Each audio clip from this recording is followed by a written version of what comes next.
Okay. For anybody who missed this or goes back, we've been reviewing some of the points that we discussed last week in our overview of Matthew. Also, there was a video from the Bible Project about Jesus as the servant king, the priest king, that I would encourage you to look it up. Okay, and one more. Okay, give me just a moment, because my wife knows how to multitask. I do not.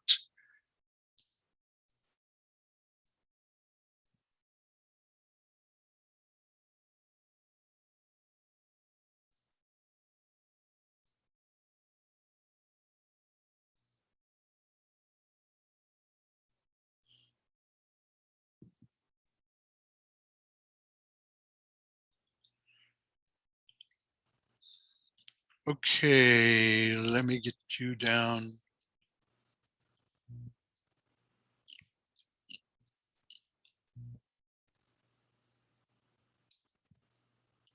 And get you going here.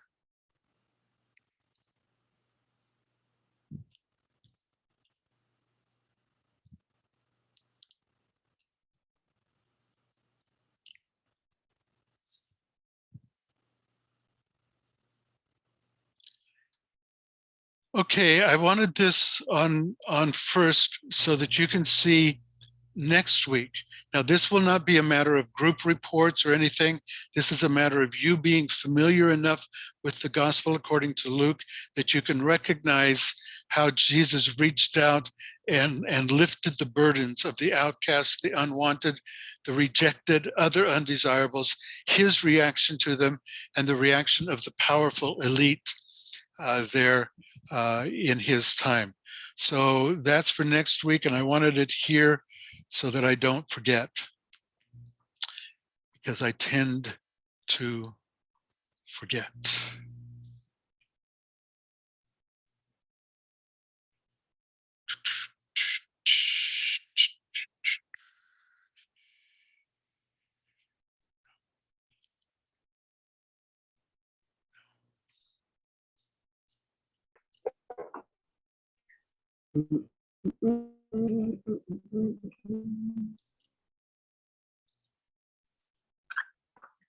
Hallelujah. Hallelujah.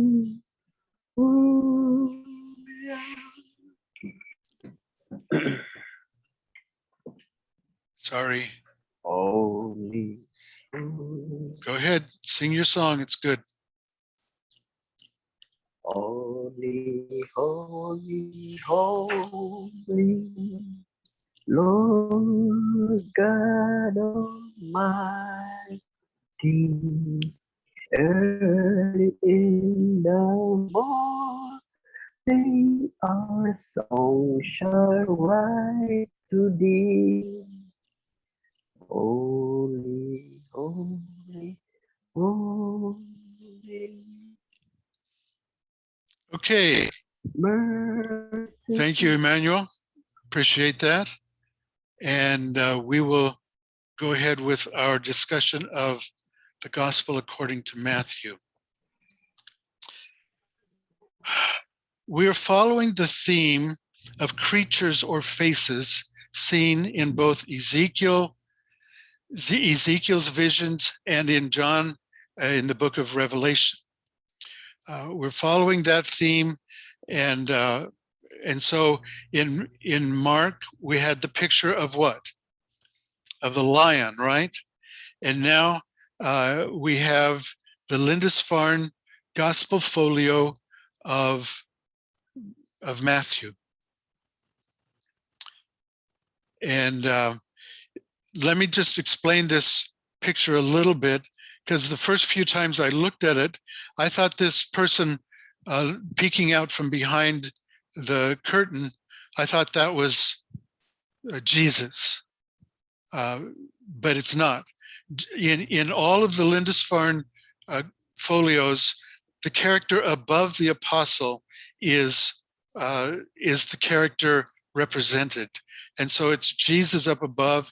I don't know why they show him with angel wings behind him, but that's the way they have it. And you can see it a little bit better there, I hope. Not sure why I've got that up there.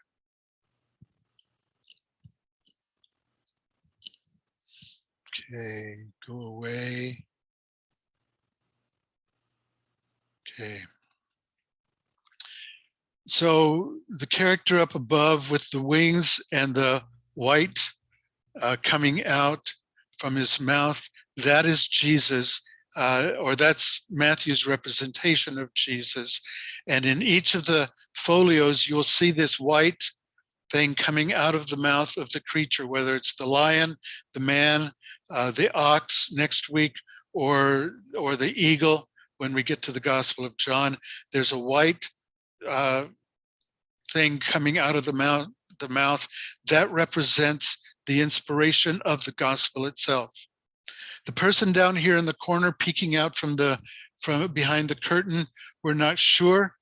There is scholarly debate, but most scholars guess that that's supposed to represent Moses, who is now being replaced by Jesus. And just a personal point of connection, Lindisfarne is an island off the northeast coast of England, southeast coast of Scotland, also called Holy Island, famous for a monastery there. And the Lindisfarne folios of the Gospels were created between 715 and 720 AD in honor of Saint Cuthbert. Cuthbert. That is very similar to my name. And in my family tradition, there has been some speculation that we might be descended from him, but we don't have proof of that. Another version from another book from around the same time, the Book of Durrow, is from a monastery in Ireland, again, showing Jesus as the human face of God. So first we saw the Gospel according to Mark picturing Jesus as a lion, and now we see the Gospel according to Matthew picturing Jesus as a man. But it is important that we understand Jesus in Matthew is not simply a man. Jesus in Matthew is the human face of God. That's a term you want to remember. That's important, especially for the group that is focusing your upcoming presentations from Matthew. You want to remember that phrase. Well, with that, then let's look at the Gospel according to Matthew. And we have in the genealogy so many interesting details in this genealogy. And for so many years, I read through these and just went, okay, whatever, and just raced on by to what I thought was the really good stuff. But if we remember, Matthew is writing to a predominantly Jewish audience. And so there are clues in here that a faithful Jew would recognize. And if you want to see more of this man's video explanation of the genealogy, I've got the source there on the side, Overview Bible, YouTube, Matthew's genealogy. It's about 11 plus minutes. I'm only going to touch on a couple things that he brings out, but it is fascinating material that he has in there that if you have the time, you will really enjoy it, and you'll get sermon material out of it and Sunday school lesson material out of it. Okay, so first you have 3 sets of 14. Now, anybody with basic math skills knows that that means 6 groups of 7. And anybody who has studied Old Testament or biblical numbers at all knows that the number 7 is especially meaningful. So, um, so when Matthew is writing this, remember he's writing ancient biography. And so he's not interested in giving a genealogy that goes exactly this generation to this, to this, to this. He's giving symbolic representation here. So they are interested in what? They're not interested in time sequence, they're interested in character. And in this case, the character partly comes through a symbolic ancestry. And Matthew gently points to Jesus as a Jew. So there's 3 sets of 14, 6, which is 6 sevens. And so each of those sevens is a symbolic week or a symbolic day.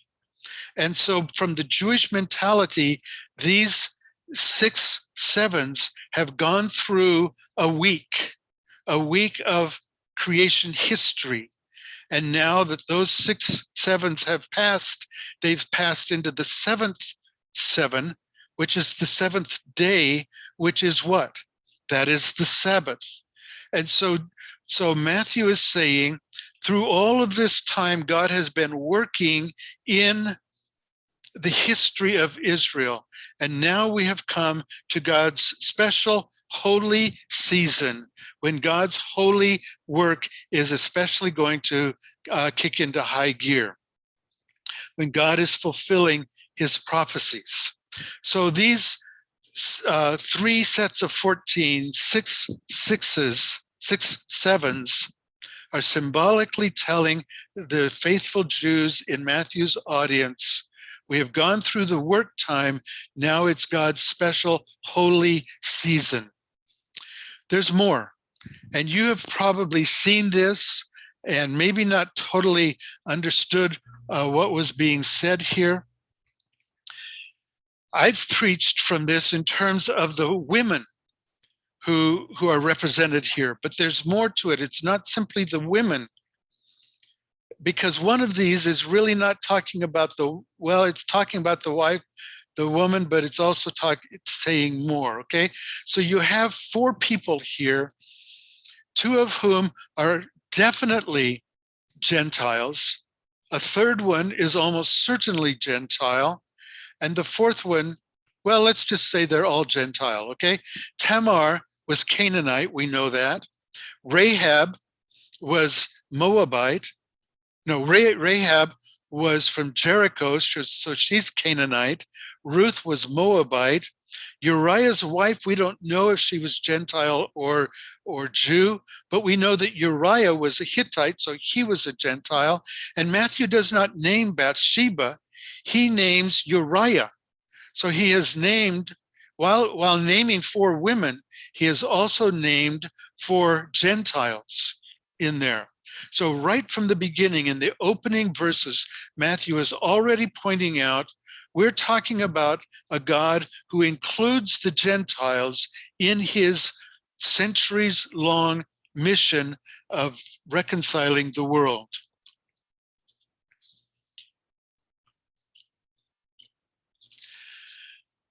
Well, we will come back to the issue of Jews and Gentiles in a little while.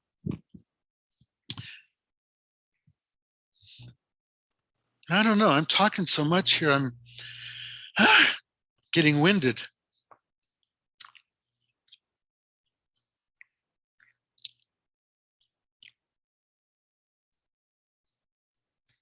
Matthew portrays Jesus as a teacher, but more than a teacher. Through the opening chapters, Jesus is a new Abraham to bless the Gentiles. Where Abraham's descendants had cut themselves off from the Gentiles, the human face of God, Jesus, would redirect God's people to the nations, to the Gentiles. Through the opening chapters, Jesus is a new Moses to teach God's ways. Where Moses' followers had twisted his teachings, the human face of God would lead God's people to the heart of God's law. Through the opening chapters, Jesus is a new David to establish the kingdom of God. where the Israelites had prayed for centuries for David's descendant to return and lead them to their earthly political glory, the human face of God would establish an eternal spiritual kingdom. And through the opening chapters, Jesus is a new Israel to triumph in the wilderness, where ancient Israel had rebelled against God and wandered in the wilderness for 40 years. The human face of God would conquer the deceiver in the wilderness. I want to insert here something that came to me in my private Bible study just this week. In the book of Numbers, we have the account of the spies, the 12 spies going into the promised land, into Canaan. Do you recall how long the spies were in the promised land? Who can tell me without looking it up?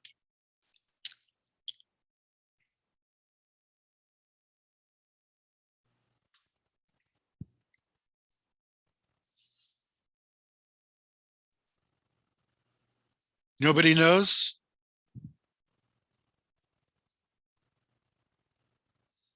The spies, you remember the story of the spies going into the promised land, right? Yes, The spies went in for 40 days and they came back, and 10 of them talked the rest of the people into disobeying God. Jesus went into the wilderness for 40 days and defeated the tempter during those 40 days. It is not an accident that Matthew talks about this. So yes, Jesus is a teacher, but he's a triumphant teacher. And then we look at the titles. Remember 2 weeks ago when we talked about the titles that were given to Jesus in Mark, we saw that the voice from heaven calls him my beloved son. At the very first verse and at the very end, we have somebody calling Jesus Son of God. We have Mark calls him Son of God at the beginning, the centurion in chapter 15. In between, it's only the demons who recognize him. The people, the mortals, the humans, they're always saying, who is this? Who is this? Who is this? In Matthew, it's different. In Matthew, he is called Lord 19 times.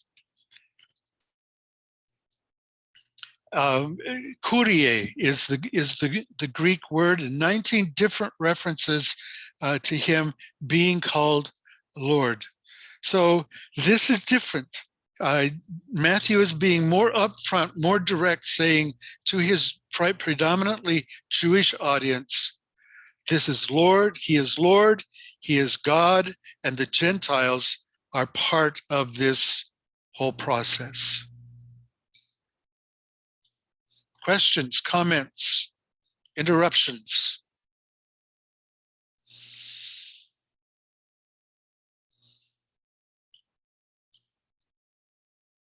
None so far, Pastor. Doing okay. You tracking what I'm saying? Okay. So we're going to go to the questions that my wife Nancy said. As we said when we looked at the Gospel of Mark, most of Matthew's audience also could not read. This is probably less true with Matthew's audience since they were predominantly Jewish. Still, there would have been someone who would read the narrative to them. And with that, let's go to her questions. So who wrote it? Well, at the beginning, it looks like we have the same kind of evidence that we had for Mark. He says Eusebius in the late 200s, early 300s, quotes Papias from 200 years before, saying that Matthew, and this is the statement. Let me find it here. Matthew also called Levi a converted. This is at the beginning. Early copies credit Matthew, also called Levi, a converted tax collector and one of Jesus' 12 apostles.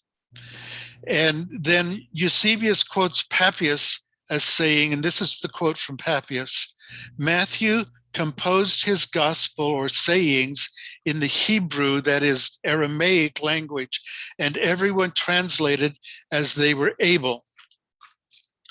But it's not as clear with Matthew as it was with Mark, because these statements quoted from Papias can be interpreted different ways. It could be that Matthew collected the sayings and assembled them in the form that we have, which is plain enough. It could be that Matthew collected the stories and wrote them in Aramaic, which at that time was also known as Hebrew. They're two different languages, but the terms are used interchangeably during that season. And then other people interpreted them from the Aramaic into Greek, into the version that we currently have in the canon. But there are those who insist that the Greek that we have in the Gospel according to Matthew, quote, reveals none of the telltale marks of a translation. In other words, it is smooth Greek rather than translated Greek. And that raises doubts about what part Matthew had in its creation, or did he have any role in it? You know, there's no place in there where it says written by Matthew. That was added later on. And frankly, I am not well enough informed to answer the questions of who or how it came together. But also, as with Mark, I don't see it as a major issue. The record of the gospel account we know as Matthew is old enough that we can be confident that it was written by someone very closely involved with the apostles. He may well have been a close disciple of the apostle Matthew. It may have been Matthew himself. It may have been his assistant, or it may have been a group of people who collected Matthew's writings. Now, before I address that question a little bit more, I need to give some background, some connected information. When we talk about when it was written, there are basically two groups of people. There are those, as we said about Mark, there are those who date it very early in the mid-60s. There are those who say in the late 80s or even into the 90s AD.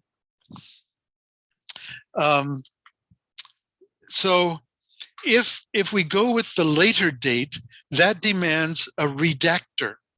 Are you familiar with the term redactor?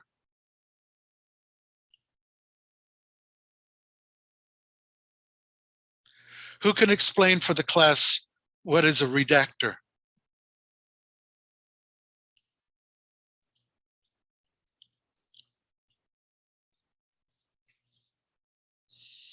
Don't have any idea, Pastor. No idea. Term reduction. Okay. Okay. Well, that makes me. I'm sorry? I'm not so sure, Pastor, if the meaning of reductor is someone that concise the writings or make it into shortened. Okay, not necessarily shortened, but brought it together. The redactor took the pieces and put them together. You have a redactor much more dominantly in the Old Testament studies, where they took the pieces, especially in the historical records, took pieces from different traditions and wove them together into the canonical books that we have in the Torah, especially. But the redactor in this case would have taken, for example, Matthew's stories and other information and put it together in the form that we have today. So what's our conclusion? Do we go with the mid-60s or